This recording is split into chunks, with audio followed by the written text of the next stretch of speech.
What's up mga idol? So ngayon, panibagong tatuan at kagwapuhan na naman tayo mga idol, no?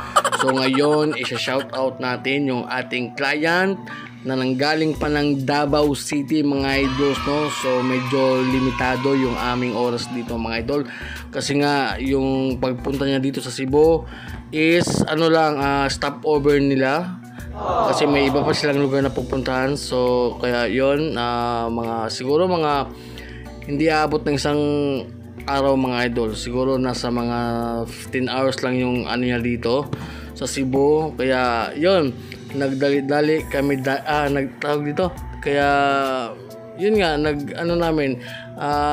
sinubukan namin kung makakayanan ba namin tapusin to, yung ipanagagawa niya sa akin na wrap around na half sleeve na mga idol, Polynesian tattoo. So yun, kaya kung nakikita nyo dyan is nag-start na tayo dyan siyempre. Sorry nabubulol tayo kasi nga kakagising lang natin mga idol. So yun, shoutout nga pala sa ating client, no, si Boss Idol Alscom, no, shoutout idol, grabe, napaka-solid mo talaga.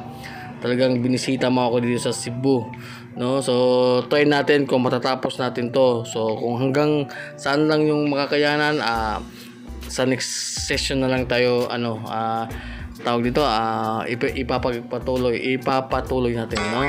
So yun, siyempre tapusin nyo to mga idol kasi maikling video lang to mga idol. At yun, siyempre may isa tayong isa-shoutout mga idol. Shoutout ni Joshua Erong Corato. So sabi na, shoutout idol. Shoutout na kita idol. So yun lang muna ating shoutout kasi nga yun nga, yung nagpapa-shoutout isa lang. So shoutout sa'yo Joshua Erong Corato. Yun, natapos na pala tayo mga idols, no. So yun si Idol Alscom.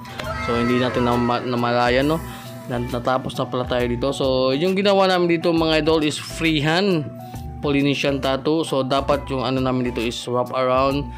At nag-add kami dyan ng family, parang yun, yung family, diba?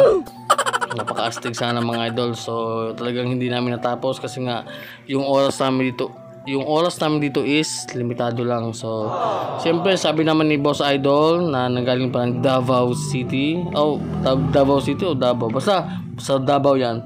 So babalik pa siya dito kapag may time. So yun, maraming salamat Idol Alscom. At talagang na-satisfy ka dito. So yun, kita-kits soon.